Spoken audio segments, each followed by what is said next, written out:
selon les informations, parce que j'étais dans mon bureau, les informations et le rapport que j'ai eu de la part du ministre de la Santé et avec la participation de la Croix-Rouge, me l'a-t-on dit que le nombre de personnes qui sont mortes était dans l'ordre de 57, 53 par balle. Asphyxie et bousculade. Voilà, 53 par asphyxie et bousculade et 4 par balle perdue. Voilà, 4 par balle perdue, 53 par bousculade. C'est ce qu'on m'a dit. Mais la confirmation, vous êtes sur le terrain, vous irez et vous allez voir effectivement la véracité des faits. Alors, est-ce que ça veut dire qu'il n'y aura pas d'enquête du côté des forces de l'ordre pour savoir quel a été exactement leur comportement durant cette manifestation? Oui, enquête des forces de l'ordre. Pourquoi pas les leaders politiques? J'ai fait un communiqué demandant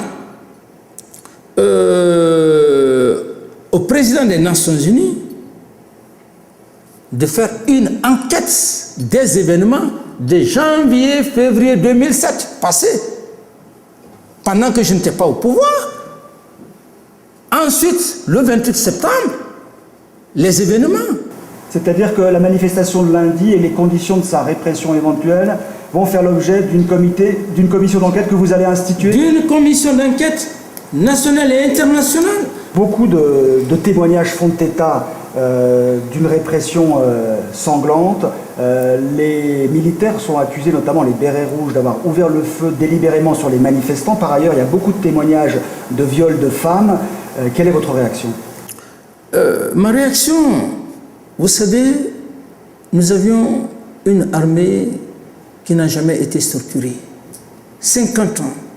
C'est la seule armée au monde où le statut n'est pas respecté, la seule armée au monde où il n'y a pas une refonte, la seule armée au monde où le caporal ou le sergent peut dire merde à un général. L'opposition ne peut pas manifester, hein. Il y a une interdiction, une suspension des libertés de manifestation politique. Ça veut dire que la Guinée, depuis lundi, vit dans un régime d'exception? Pourquoi les leaders sont coupables?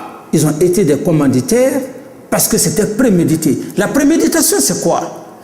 Lorsque vous mobilisez une marée humaine et que cette marée humaine, nous sommes dans un état quand bien même d'exception, mais l'homme, la nation, tous les hommes sont régis par la loi.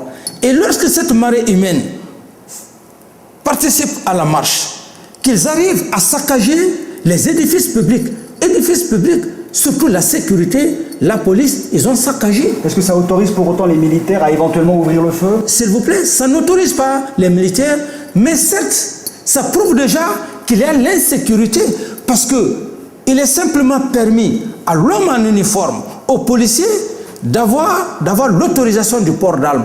Mais lorsque une grande marée humaine saccage les édifices, les commissariats de police, c'est saisir des armes et aller à un lieu de meeting, ça déjà, c'est une menace, c'est effrayant. C'est dans ce même bureau qu'on m'a informé à 10 heures. 10 heures que la police était déjà saccagée, la prise des armes de guerre, que les leaders politiques ont conduit avec une marée humaine qu'on ne pouvait pas mobiliser. Et donc, ils ont prolongé leur cheminement au stade. Et du stade, me l'a-t-on informé qu'ils ont défoncé le portail, quand bien même que la loi était là, en disant que la manifestation ne devrait pas avoir lieu parce que le stade n'était pas propice à ça. Défoncer, rentrer au stade. Sortir, m'informant qu'effectivement les civils ont saccagé la police, j'ai eu des grandes inquiétudes.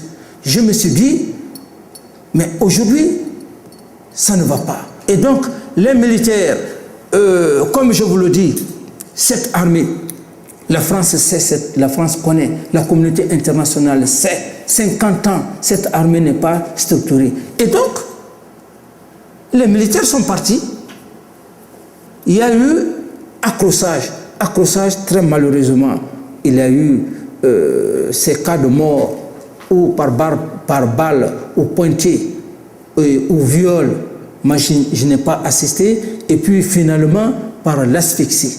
Alors donc, c'est un grand regret pour moi. Il faut que je vous explique le cheminement avant d'aborder le problème des élections, parce que ce n'est pas le problème des élections qui m'intéresse. Ce qui m'intéresse, c'est d'abord éradiquer le tissu social.